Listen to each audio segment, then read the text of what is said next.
As part of the Coalition's commitment to transparency and accountability in the administration of democracy, we introduce limits on the amount that can be spent by political candidates when campaigning for local government elections. Campaign limits are important because they ensure accessibility. And so that these limits remain fair and consistent, the amounts were to be adjusted for inflation at the end of each election period. The legislation assumed that these caps would be indexed after each council election in accordance with a regular 4-year cycle, because nobody expects the Spanish Inquisition, COVID. Due to the disruption in the 4-year election cycle caused by COVID, the amounts have not been indexed since 2019. This not only causes the amount to be out of step with inflation, it creates uncertainty for participants as to what the cap is which applies.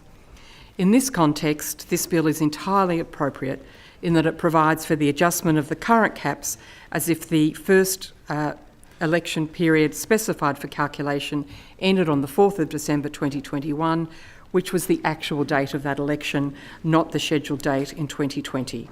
This removes uncertainty and ensures that the spending caps are fairly indexed, as was always the intention.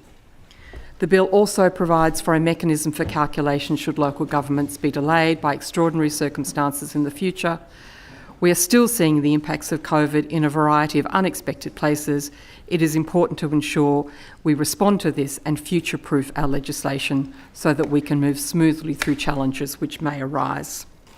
The rest of the bill introduces some additional changes requested by the Electoral Commission. The bill removes the erroneous reference to a cap for elected members so that the cap relates to a party, which is a correction of an error in the Act. In addition, the requirement for a group of candidates to include a group name in an application for registration for a state or local government election is removed.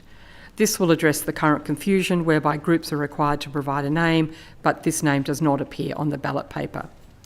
There are provisions to ensure that at by-elections a register of candidates must be kept, even where there is only one candidate, and that the Electoral Commission and not the Electoral Commissioner will conduct the review of provisions of the Act relating to caps on electoral expenditure for election campaigns. These are all sensible administrative changes to which we do not object. As ever, our primary duty in this place is to ensure the fair, accountable and smooth running of our democracy. The opposition is happy to support this bill.